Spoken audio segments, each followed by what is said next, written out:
आज हम उस सफर की बात करेंगे जो हर रोज हमारी थाली में आकर खत्म होता है, लेकिन शुरू होता है एक छोटे से बीज से। हम बात करेंगे फसल उत्पादन की, यानी कि खेतों से हमारी मेज तक के भोजन की पूरी कहानी। हमारे पास कक्षा 8 के विज्ञान के अध्याय पर आधारित कुछ नोट्स हैं, जिनकी मदद से हम इस पूरी प्रक्रिया की गहराइयों को टटोलेंगे। बिल्कुल। और ये सिर्फ खेती के बारे में नहीं है, ये उस विज्ञान, तकनीक और मेहनत को समझने के बारे में है जो अरबों लोगों का पेट भरती है। हम बीज बोने से लेकर अनाज के भंडारण तक हर कदम को बारीकी से देखेंगे। तो चलिए इस कहानी की शुरुआत करते हैं अध्याय 1 फसल उत्पादन एवं प्रबंध से। यहाँ नोट्स में एक चित्र है जिसमें एक किसान बैलों की मदद से खेत जोत रहा है, और एक बहुत दिलचस्प बात लिखी है कि लगभग 10,000 ईसा पूर्व तक इंसान घुमंतू थे। नोमैडिक मतलब एक जगह टिक कर नहीं रहते थे। वे भोजन और रहने की जगह की तलाश में घूमते रहते थे। फिर उन्होंने खेती करना शुरू किया, चावल गेहूं उगाए, और लिखा है इस प्रकार कृषि का प्रारंभ हुआ। और वो एक बहुत बड़ा बदलाव था। जब इंसानों ने ये समझ लिया कि वो खुद पौधे उगा सकते हैं, तो उन्हें भटकने की जरूरत नहीं रही, और यहीं से फसल का कॉन्सेप्ट आया। हाँ, या फसल की परिभाषा भी दी है। जब एक ही किस्म के पौधे किसी स्थान पर बड़े पैमाने पर उगाए जाते हैं तो इसे फसल कहते हैं, जैसे गेहूं की फसल। बिल्कुल। मतलब जब किसी बहुत बड़े खेत में सिर्फ एक ही तरह के पौधे उगाए जाएं, मान लीजिए सिर्फ गेहूं, तो वो गेहूं की फसल कहलाएगी। और भारत में तो मौसम इतना अलग अलग है, तो फसलें भी अलग अलग तरह की होती होंगी। नोट्स में 2 मुख्य प्रकार बताए हैं। पहला है खरीफ फसल। जी, खरीफ फसलें मतलब वो फसलें जिन्हें वर्षा ऋतु में बोया जाता है। इसका समय दिया है जून से सितंबर, और उदाहरण है धान, मक्का, सोयाबीन, मूंगफली, कपास। हाँ, क्योंकि इन सबको पानी की बहुत ज्यादा जरूरत होती है, इसीलिए इन्हें मानसून में उगाते हैं। धान यानी चावल तो बिना भरपूर पानी के हो ही नहीं सकता। और दूसरा प्रकार है रबी फसल। रबी फसल परिभाषा है शीत ऋतु में उगाई जाने वाली फसलें। समय है अक्टूबर से मार्च। और उदाहरण में है गेहूं, चना, मटर, सरसों, अलसी। तो इन्हें खरीफ की तुलना में कम पानी चाहिए, ये सर्दियों की नमी पर ज्यादा निर्भर करती हैं। वैसे एक नोट और भी है कि कई जगहों पर दालें और सब्जियां गर्मियों में भी उगाई जाती हैं। अच्छा, तो अब जब हमने फसलों के प्रकार समझ लिए हैं, तो उस प्रक्रिया पर आते हैं जो बीज को फसल बनाती है। नोट्स में इसके 7 चरण बताए गए हैं, एक पूरा चक्र। और ये चक्र बहुत जरूरी है, इसका क्रम नहीं बदल सकते। हर कदम मतलब अगले कदम के लिए जमीन तैयार करता है। एक भी चरण छूका तो सारी मेहनत पर पानी फिर सकता है। तो पहला और सबसे बुनियादी कदम मिट्टी तैयार करना, यानी बीज बोने से पहले खेत को तैयार करना। लिखा है कि मिट्टी को पलटना और पोला करना मतलब ढीला करना बहुत जरूरी है। लेकिन ऐसा क्यों? सीधी जमीन में बीज क्यों नहीं बो सकते? बहुत अच्छा सवाल है। सोचिए, एक बीज को उगने के लिए क्या चाहिए? हवा, पानी और फैलने के लिए जगह। सख्त जमीन में ये तीनों ही मुश्किल हैं। जब मिट्टी को जोतकर नरम मतलब भुरभुरा बनाया जाता है, तो पौधों की जड़ें आसानी से गहराई तक जाती हैं और उन्हें सांस लेने के लिए हवा मिलती है। अच्छा, और यहाँ लिखा है कि ये केंचुओं और सूक्ष्म जीवों की वृद्धि में भी सहायक है।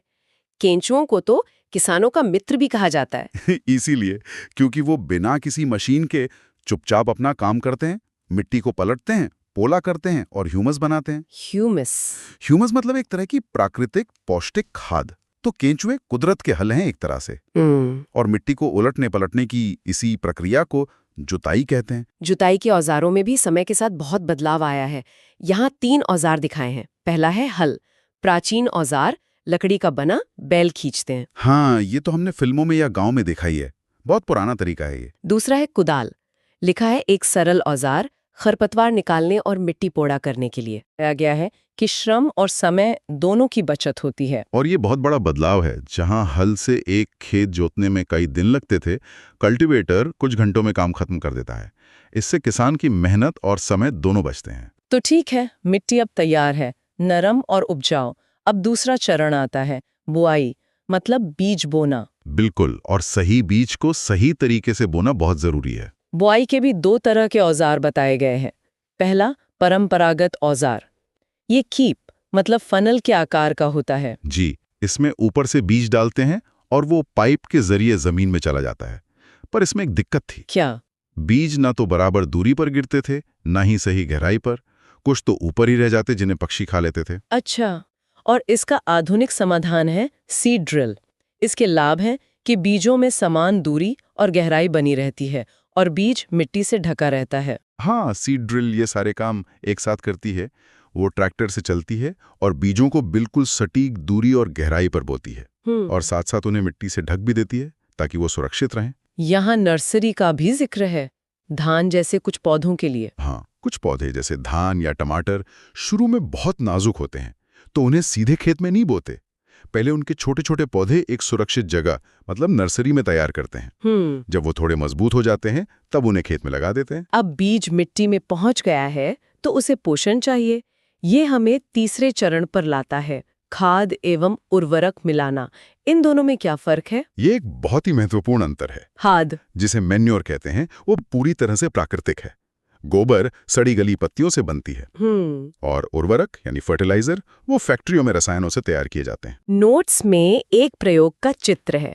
3 ग्लास है, ए, बी और सी। ग्लास ए में गोबर की खाद है, बी में यूरिया यानी उर्वरक और सी में कुछ नहीं।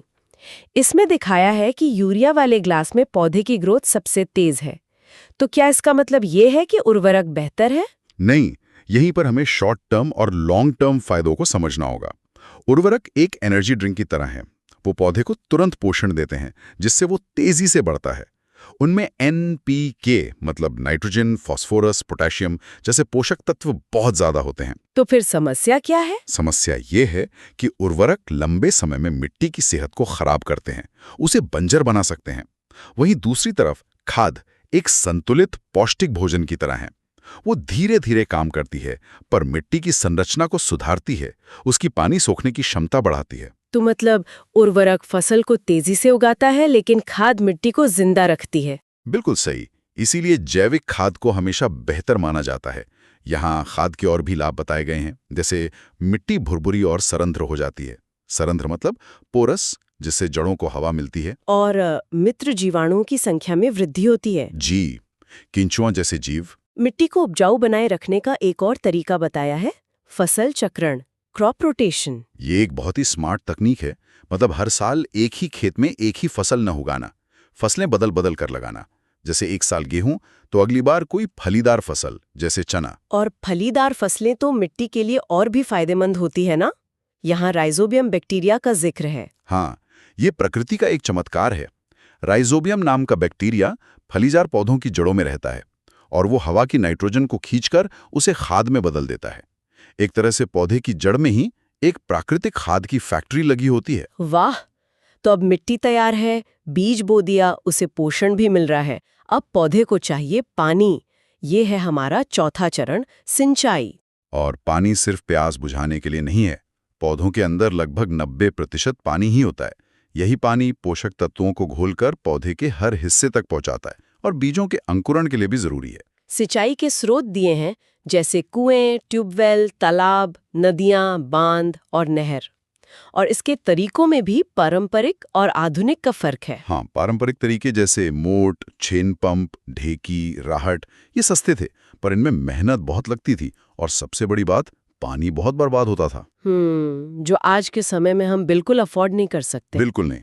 तो आधुनिक विधियां क्या हैं? यहाँ 2 का जिक्र है, छिड़काव तंत्र यानी स्प्रिंकलर सिस्टम। स्प्रिंकलर सिस्टम में पाइप के जरिए पूरे खेत में बारिश की फुहारों की तरह पानी छिड़का जाता है। ये ऊंची नीची जमीन के लिए बहुत अच्छा है। और दूसरा है ड्रिप तंत्र या ड्रिप सिस्टम। इसमें लिखा है कि पानी बूंद बूंद करके सीधा जड़ों में जाता है और जल बिल्कुल व्यर्थ नहीं होता। ये सबसे बेहतरीन तरीका है। इसमें पाइपों से पानी बूंद बूंद करके सीधा पौधों की जड़ों में ही गिरता है। एक भी बूंद बर्बाद नहीं होती। जहां पानी की भारी कमी है, उनके लिए ये तकनीक किसी वरदान से कम नहीं है। तो अब पौधे को हवा, पानी, भोजन सब मिल रहा है, लेकिन अब उसके कुछ दुश्मन भी आ जाते हैं। 5वां चरण, खरपतवार से सुरक्षा। खरपतवार आखिर हैं क्या? खरपतवार असल में फसल के अनचाहे मेहमान हैं। मतलब वो फालतू पौधे जो मुख्य फसल के साथ अपने आप उग जाते हैं। और समस्या ये है कि ये फसल का जल, पोषक तत्व और प्रकाश सब छीन लेते हैं। हाँ, ये हमारी फसल से कंपटीशन करते हैं। अगर इन्हें ना हटाया जाए तो ये फसल की पैदावार बहुत कम कर सकते हैं। तो इनसे छुटकारा कैसे पाया जाए? 2 मुख्य तरीके हैं। पहला है भौतिक तरीका, मतलब उन्हें हाथ से या खुरपी से उखाड़ फेंकना। और दूसरा है रासायनिक, जिसमें खरपतवारनाशी मतलब वीडीसाइड्स नाम की दवाइयों का छिड़काव करते हैं, जैसे 2,4-D। यहाँ एक चेतावनी भी दी है कि छिड़काव करते समय मुंह और नाक कपड़े से ढक लेना चाहिए। ये बहुत जरूरी है क्योंकि ये रसायन स्वास्थ्य के लिए हानिकारक हो सकते हैं। अब आता है वो समय जिसका किसान को महीनों से इंतजार होता है, छठा चरण, कटाई, हार्वेस्टिंग। बिल्कुल, ये मेहनत का फल मिलने का समय है।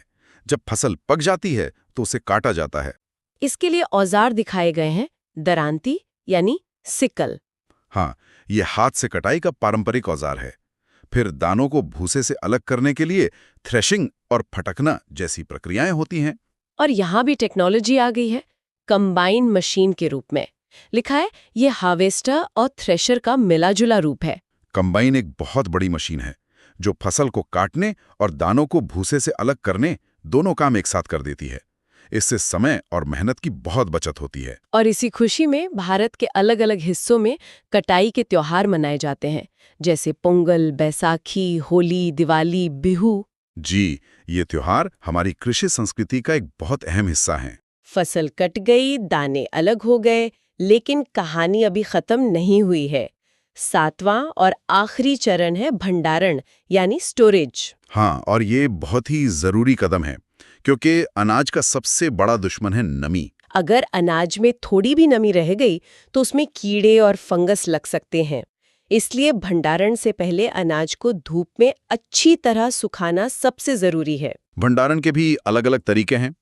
छोटे पैमाने पर, जैसे घरों में, लोग नीम की सूखी पत्तियां डालकर रखते हैं। ये एक बहुत अच्छा घरेलू नुस्खा है क्योंकि नीम में कीटनाशक गुण होते हैं। और बड़े पैमाने पर? बड़े पैमाने पर अनाज को जूट के बोरों या धातु के बड़े बड़े पात्र मतलब बिन्स में रखा जाता है। और जब बात सरकार द्वारा लाखों टन अनाज के भंडारण की हो तो उसके लिए विशाल साइलो और भंडारगृह यानी ग्रेनरीज बनाए जाते हैं। अच्छा, तो ये तो हुई फसलों की बात। लेकिन कृषि का एक और अहम हिस्सा है पशुपालन, एनिमल हस्बेंड्री। बिल्कुल, खेती और पशुपालन एक ही सिक्के के 2 पहलू हैं। पशुपालन का मतलब है दूध, अंडे या मांस जैसे खाद्य पदार्थों के लिए जानवरों को पालना और उनकी देखभाल करना। जैसे दूध के लिए गाय भैंस। हाँ, और मांस या अंडे के लिए मुर्गी बकरी। जी, और इसमें समुद्री भोजन यानी सी फूड भी शामिल है, जैसे मछली। मछली के बारे में एक नोट है कि इससे कॉड लिवर तेल मिलता है जिसमें विटामिन डी बहुत ज्यादा होता है। हाँ, तो पशुपालन से हमें सिर्फ भोजन ही नहीं बल्कि पोषण से भरपूर कई दूसरी चीजें भी मिलती हैं। तो ये था एक बीज का फसल बनने और फिर हमारी थाली तक पहुंचने का पूरा सफर। आखिरी स्लाइड में एक सारांश दिया है। हमने क्या सीखा? इसमें मुख्य शब्द हैं फसल, जुताई, सीड ड्रिल, खाद, ड्रिप तंत्र, खरपतवार, थ्रेशिंग और पशुपालन। जी, ये इस अध्याय के सबसे महत्वपूर्ण शब्द हैं। इन्हें याद रखने से पूरा अध्याय आसानी से दोहराया जा सकता है। तो हमने मिट्टी तैयार करने से लेकर भंडारण तक के सभी 7 चरणों को समझा, पारंपरिक और आधुनिक तरीकों के बीच का फर्क देखा और खाद, उर्वरक जैसे विषयों की गहराइयों में भी गए। ये सोचना वाकई दिलचस्प है कि हम हर रोज जो खाना खाते हैं उसके पीछे कितना विज्ञान और कितनी मेहनत छुपी है। और आगे की चुनौती ये है कि हम बढ़ती आबादी का पेट भरने के लिए टेक्नोलॉजी का इस्तेमाल कैसे करें, पर इस तरह कि हमारी मिट्टी और हमारा पर्यावरण भी स्वस्थ रहे। यही आधुनिक कृषि का सबसे बड़ा सवाल है। अगर आपको इसी तरह आसान भाषा में पढ़ना अच्छा लगता है तो इस चैनल को अभी सब्सक्राइब कर लीजिए। अगर आप सभी सब्जेक्ट्स के नोट्स चाहते हैं तो वीडियो के डिस्क्रिप्शन बॉक्स को जरूर चेक करें।